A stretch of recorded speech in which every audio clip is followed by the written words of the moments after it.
Good morning to all of you. जैसा कि आप सभी जानते हैं, पूरे भारत में भी लॉकडाउन चल रहा है, जिसके कारण बच्चों की पढ़ाई का काफ़ी नुकसान हो रहा है। इसलिए आपकी पढ़ाई का नुकसान नहीं हो, हमारी स्कूल विवेक बालनिकेतन सीनियर सेकेंडरी स्कूल ने ऑनलाइन क्लासेस के माध्यम से आपको घर बैठे ही पढ़ाने का निर्णय लिया है, जिसमें आपको इंग्लिश, गणित और विज्ञान 3 सब्जेक्ट पढ़ाए जाएंगे, जिसमें मैं आपको इंग्लिश पढ़ाऊंगा। इसलिए मेरा बच्चों से यही कहना है कि आप जिस प्रकार से स्कूल में कॉपी मेंटेन करते हैं, उसी तरीके से आप हमारे जो वीडियोज हैं उनको देखें और डेली उसके नोट्स बनाएं और उन्हें पढ़ें, ताकि हम जो आपको पढ़ा रहे हैं आप वो सीख सकें। और अगर आपको हमारे समझाए हुए में या किसी टॉपिक में कोई भी प्रॉब्लम आती है तो आप व्हाट्सएप ग्रुप के ऊपर जाकर आसानी से पूछ सकते हो, हम आपको वहां पर आंसर बता देंगे। तो आज जो हमारा टॉपिक है वो है टेंस। ये न केवल 9th का, न केवल 10th का, न केवल 8th का, ये सभी के लिए बहुत इंपॉर्टेंट टॉपिक है और 9th और 10th के लिए तो खासकर बहुत ज्यादा इंपॉर्टेंट टॉपिक है, क्योंकि जिनको टेंस नहीं आता है वो आगे की ग्रामर पोर्शन के अंदर हमेशा वीक रह जाएगा। इसलिए ये समझ लीजिए कि ये आपका इंग्लिश सीखने का या फिर ग्रामर सीखने का फर्स्ट स्टेप है, टेंस को सीखना। देखो बच्चों, टेंस को सीखने के लिए हम सबसे पहले इन 3 सेंटेंस को देखेंगे। देखो, पहला सेंटेंस मैंने लिखा है वह पढ़ाई कर रहा है, इंग्लिश में अगर कहूं तो ही इज स्टडीइंग। दूसरा अगर वाक्य हम देखें तो लिखा हुआ है हम बाजार जा रहे थे, इंग्लिश में कहें तो we were going to market. Third जो सेंटेंस है उसको अगर देखें तो उसमें लिखा है उसके पिता कल जयपुर जाएंगे, His father will go to Jaipur tomorrow। देखो बच्चों, इन तीनों सेंटेंस में आपने अगर देखा हो तो हमें ये पता चल रहा है एक काम ऐसा है जो कि वर्तमान में किया जा रहा है, एक काम ऐसा है जो कि भूतकाल के अंदर किया गया था और एक काम ऐसा है जो कि भविष्यकाल में किया जाएगा। इसका मतलब जो पहला सेंटेंस है वो वर्तमान को बताता है, इंग्लिश में उसे हम कहते हैं प्रेजेंट टेंस। जो दूसरा वाक्य है वो हमें कार्य को भूतकाल में होना बताता है, जिसे हम कहते हैं पास्ट टेंस। तीसरा जो वाक्य है वो ये बताता है कि कार्य जो है भविष्य में किया जाएगा, जिसे हम कहते हैं फ्यूचर टेंस। तो इसलिए हम टेंस को 3 भागों में बांट सकते हैं, या 3 हम ये कह सकते हैं टेंस के 3 रूप हैं, 3 प्रकार हैं। पहला है प्रेजेंट टेंस यानी वर्तमान काल, दूसरा है पास्ट टेंस यानी भूतकाल, तीसरा है फ्यूचर टेंस यानी कि भविष्य काल। देखो बच्चों, ये जो हम टेंस की बात कर रहे हैं ये 2 चीजों से मिलकर बना है। पहला होता है हेल्पिंग वर्ब और दूसरा होता है मेन वर्ब। यानी अगर हमें हेल्पिंग वर्ब और मेन वर्ब को लिखना आ जाए तो हम टेंस को आसानी से समझ सकते हैं।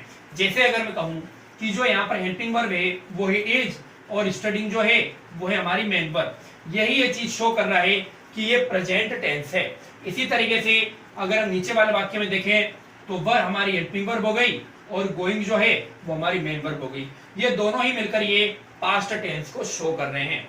इसी तरीके से नीचे देखो तो हेल्पिंग वर्ब है विल और मेन वर्ब है गो, ये 2 ही मिलकर ये बता रहे हैं कि ये हमारा सेंटेंस भविष्य काल का है। इसका मतलब हेल्पिंग वर्ब और मेन वर्ब मिलकर ही और टेंस को बताते हैं।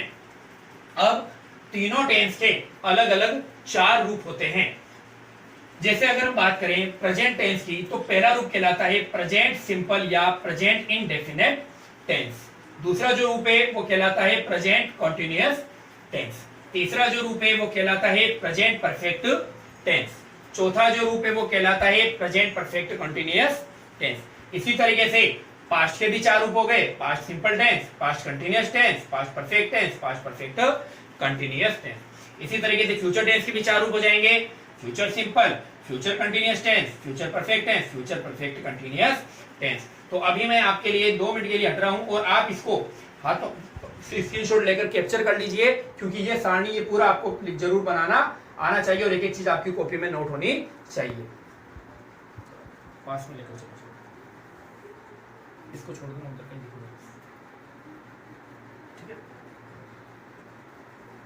अब बच्चों देखो, हमें इन टेंस के अंदर सीखना क्या है। सबसे पहले आपको सीखना है टेंस का यूज, यानी कि कौन सा टेंस किस जगह पे यूज किया जाता है। दूसरा आपको सीखना है टेंस के अनुसार सेंटेंस बनाना, या ये कहूं कि सेंटेंस देखकर और टेंस का पता लगाना। तो आपको पता चलना चाहिए कि जो सेंटेंस है वो किस टेंस का है। तीसरा हमें जो इंपॉर्टेंट सीखना है, क्योंकि यही हमारे पेपर के अंदर आता है, कि हमें हेल्पिंग वर्ब और मेन वर्ब भरना आना चाहिए। तो पेपर की दृष्टि से सबसे ज्यादा इंपॉर्टेंट है थर्ड पॉइंट, जिसमें हेल्पिंग वर्ब और मेन वर्ब को आपको क्या करना पड़ेगा, भरना पड़ेगा खाली जगह में। और चौथा जो कि है टेंस में उपयोग आने वाले एडवर्ब्स, क्योंकि अगर आप ये एडवर्ब्स जान जाएंगे तभी आप ये हेल्पिंग वर्ब और मेन वर्ब को भर पाएंगे। इसलिए हमें ये चारों ही चीजें आनी चाहिए, जिसके लिए मैं वन बाय वन आपको हर एक चीज समझाऊंगा। तो आप बच्चे मेरे साथ में समझते रहें, और जो भी मैं लिखवा रहा हूं उसको आप जरूर अपनी कॉपी में नोट्स के रूप में अच्छे सुंदर से शब्दों में लिखें। देखो बच्चों, अब हम आज शुरुआत करते हैं। जैसे सबसे पहले बात करते हैं हम प्रेजेंट टेंस की। जैसा कि मैंने बताया था कि प्रेजेंट टेंस का मतलब होता है वर्तमान काल। कहने का मतलब है कि जो हमें अभी यानी कि वर्तमान में जो भी चल रहा है, ऐसे कार्यों को हम हमेशा प्रेजेंट टेंस कहते हैं, प्रेजेंट टेंस से बताते हैं। प्रेजेंट टेंस का पहला रूप होता है present simple tense. Present simple tense की अगर बात करें तो हिंदी वाक्यों में अंत में क्या आएगा, ता है, ती है, ते है, ता हूं, ती हूं, ते हो। अगर ये वर्ड आते हैं तो आप याद रखेंगे कि वो प्रेजेंट सिंपल टेंस का वाक्य है। जैसे मैंने दो एग्जांपल लिखे हैं, देखो, राम पढ़ता है, सीता गाती है, मैं खाना खाता हूं, वे बाजार जाते हैं। तो जिसके पीछे भी ता है ती है आएगा तो आपको याद रखना है वहां पर कौन सा टेंस होगा, प्रेजेंट सिंपल टेंस होगा। अब प्रेजेंट सिंपल टेंस में सबसे पहले अपन बात करेंगे सकारात्मक वाक्य यानी अफर्मेटिव सेंटेंस की, क्योंकि अभी हमने क्या कहा था, टेंस के अनुसार सेंटेंस बनाना। तो हमें सबसे पहले सेंटेंस जो है वो बनाना आएगा, तभी हम क्या करेंगे, हेल्पिंग वर्ब और मेन वर्ब को भर पाएंगे। तो देखो, सबसे पहले सकारात्मक वाक्य में सबसे पहले, जैसा कि हम जानते हैं, हर वाक्य की शुरुआत सबसे पहले क्या किससे होती है, सब्जेक्ट से। उसके बाद में दोस्त बच्चों हेल्पिंग वर्ब आता है, लेकिन प्रेजेंट सिंपल टेंस में हेल्पिंग वर्ब नहीं आएगा, बल्कि वर्ब की फर्स्ट फॉर्म आएगी, या फिर वर्ब की फर्स्ट फॉर्म के साथ में एस और एस लगता है। तो देखो बच्चों, जब हमारा सब्जेक्ट आई हो, यू हो, वी हो, दे हो, या फिर बहुवचन हो, तो हमें केवल और केवल वर्ब की फर्स्ट फॉर्म लगानी है, यानी वर्ब की फर्स्ट फॉर्म के साथ में एस और एस नहीं लगाना है। उसके बाद में हम क्या लिख देंगे, ऑब्जेक्ट, और उसके बाद में अगर कुछ पार्ट होता है तो लिख दिया जाता है। अब मान लीजिए हमारा सब्जेक्ट ही हो, शी हो, इट हो, या एक वचन हो, तो क्या होगा, तो सब्जेक्ट की जगह हम पहले वही सब्जेक्ट लिख देंगे, लेकिन वर्ब की फर्स्ट फॉर्म में क्या जरूरी हो जाएगा लगाना, एस और ईएस लगाना जरूरी हो जाएगा, जब हमारा सब्जेक्ट क्या हो, एक वचन हो। उसके बाद में वापस से वही ऑब्जेक्ट आ जाएगा, और ऑब्जेक्ट के बाद में जो एक्स्ट्रा पार्ट है वो आ जाएगा। तो ये आपके प्रेजेंट सिंपल टेंस का स्ट्रक्चर है, आप इसको अपनी कॉपी में जरूर नोट करें। अब देखो बच्चों, अब हम इसको भरेंगे, ये मैंने खाली जगह छोड़ रखी है आपके लिए। देखिए बच्चों, यहां पर हमने लिखा है बच्चे क्रिकेट खेलते हैं। खेलने के लिए जो वर्ब होती है वो होती है प्ले। इधर भी खेलना है, इधर भी अपन लिख देते हैं प्ले। अब देखो बच्चों, यहां पर हमें पता चल रहा है कि पीछे ते हैं आ रहा है। चलिए, ये भी अगर आपको नहीं पता, आपको केवल इतना देखना है कि यहाँ पर एक वचन है या फिर बहुवचन है। देखिए, चिल्ड्रन का मतलब होता है बच्चे, और बच्चे क्या होते हैं, हमेशा बहुवचन। और मैंने कहा था कि जब भी हमारे बहुवचन होगा तो वर्ब की केवल क्या आएगी, फर्स्ट फॉर्म आएगी। इसका मतलब यहाँ पर क्या लिख दिया जाएगा, केवल प्ले लिख दिया जाएगा। इसी तरीके से नीचे देखो, मोहन क्रिकेट खेलता है। अब मोहन जो है उससे पता चल रहा है कि ये तो क्या है, एक वचन है, इसलिए एक वचन में हमें क्या लगाना पड़ेगा, एस या एस लगाना पड़ेगा। तो हम क्या लिखेंगे, प्लेज। क्या लिखेंगे, प्लेज। इसी तरीके से ये वाले सेंटेंस देखते हैं, वे मंदिर जाते हैं, जाने को कहते हैं गो, और यहाँ पर भी गो। अब देखो बच्चों, यहाँ पर एक वी, वी जो है वो क्या, कैसा प्रोनाउन है, बहुवचन। वी यानी हम होता है, हम यानी बहुवचन है, तो बहुवचन होने के कारण यहाँ पर क्या आएगा, केवल गो। जबकि नीचे वह मंदिर जाती है, पता चल रहा है कि एक वचन है, और क्योंकि एक वचन है इसलिए क्या लग जाएगा, एस और एस लगेगा। तो हम क्या लगा देंगे यहाँ पे पीछे ईएस लगा देंगे। देखो बच्चों एस कहाँ लगता है और ईएस कहाँ लगता है, ये सेम वैसे ही है जैसे आपने प्लूरल सिंगुलर से प्लूरल बनाना सीखा था। जैसे हम लिखते हैं बस तो बस के पीछे ईएस लगाते हैं बसेज, लेकिन जब हम लिखते हैं केट तो केट के पीछे लगाते हैं एस।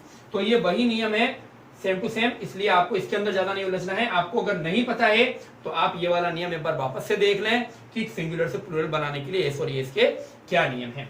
ठीक है बच्चों, तो शी के बाद में क्या आ जाएगा, गोज टू टेम्पल। तो आपको याद रखना है कि अगर हमारा बहुवचन सब्जेक्ट है तब तो केवल वर्ब की फर्स्ट फॉर्म लगाएंगे, लेकिन हमारा अगर एक वचन सब्जेक्ट है तो हमें वर्ब की फर्स्ट फॉर्म के साथ में एस और एस लगाना जरूरी है। तो ये था आपका अफर्मेटिव सेंटेंस यानी सकारात्मक वाक्य। अब देखो बच्चों नेगेटिव सेंटेंस यानी कि नकारात्मक वाक्य जिनके अंदर नोट का प्रयोग किया जाता है। तो याद रखेंगे हम नोट का प्रयोग हमेशा हेल्पिंग वर्ब के बाद में ही होगा। ठीक है बच्चों, अब लेकिन देखो यहां पर हमारे पास में कहीं पर भी हेल्पिंग वर्ब नहीं था, इसलिए हम क्या करेंगे, हेल्पिंग वर्ब लगाएंगे। कौन सी हेल्पिंग वर्ब लगेगी देखते हैं। देखो सबसे पहले अगर आपका सब्जेक्ट आई हो, यू हो, वी हो, दे हो या बहुवचन हो तो आप ध्यान रखेंगे सबसे पहले वापस से क्या आ जाएगा, सब्जेक्ट आएगा। सबसे पहले सब्जेक्ट आएगा, उसके बाद में देखो हेल्पिंग वर्ब में क्या लगाया मैंने, डू लगाया। क्या लगाया मैंने, डू लगाया। तो आपको याद रखना है जब आपके सब्जेक्ट बहुवचन हो तो हेल्पिंग वर्ब क्या लगाना है, डू, और उसके बाद में क्या लगा देना है, नॉट। फिर वापस से वर्ब की फर्स्ट फॉर्म आ जाएगी और ऑब्जेक्ट के बाद में जो बच जाएगा वो सेंटेंस में आ जाएगा। लेकिन अगर हमारा सब्जेक्ट एक वचन हो, ही हो, शी हो, इट हो, तो हम क्या करेंगे, तो वापस से सबसे पहले क्या आएगा, सब्जेक्ट। अब की बार हेल्पिंग वर्ब जो है वो क्या आएगी, डज। याद रखेंगे एक वचन के साथ में डज आता है, बहुवचन के साथ में डू आता है। फिर वही वापस से हेल्पिंग वर्ब के बाद में क्या लगा देंगे, हम नोट लगा देंगे। उसके बाद में वापस से वर्ब की फर्स्ट फॉर्म आ जाएगी, फिर ऑब्जेक्ट आ जाएगा, ऑब्जेक्ट के बाद में एक्स्ट्रा पार्ट अगर बचता है तो वो आ जाएगा। अब जैसे मैंने ये सेंटेंस लिखा है, इसके अंदर हमें ये लिखना है वह गाना नहीं गाता है, मैं यहाँ पे आपके लिए लिख देता हूं नॉट सिंग, और इधर आ जाएगा पत्र नहीं लिखते हैं नॉट राइट। अब हमें भरना है, अब हम कैसे भरेंगे देखो। सबसे पहले ही क्या है, एक वचन। क्या है, एक वचन। एक वचन है तो हमें क्या लगाना पड़ेगा, डू या डज। क्या लगेगा, डज। तो क्या लिखूंगा मैं, डज नॉट। अच्छा वर्ब की फर्स्ट फॉर्म में आती है, सिंग की जगह क्या लिख दूंगा, सिंग। तो ही डजंट या he does not sing a song. वे पत्र नहीं लिखते हैं। दे क्या है, बहुवचन है बच्चों। क्या है, बहुवचन। तो बहुवचन होने पर क्या आएगा, डज या डू, डू आएगा। तो लिखेंगे डू नॉट, और वर्ब की फर्स्ट फॉर्म क्या है, राइट ही है, तो राइट हमें वापस से लिख देनी है, हो जाएगा they do not write letters. तो आज बच्चों मैंने आपको प्रेजेंट सिंपल टेंस के अंदर सकारात्मक वाक्य बनाना सिखाया और नकारात्मक वाक्य बनाना सिखाया। मैंने बताया कब वर्ब की फर्स्ट फॉर्म में एस और एस लगता है और कब डू या डज का प्रयोग किया जाता है। इससे आगे जो सेंटेंस है, इसके आगे जो वाक्य हैं वो हम नेक्स्ट क्लास में देखेंगे। थैंक यू वेरी मच बच्चों, ऑल द बेस्ट।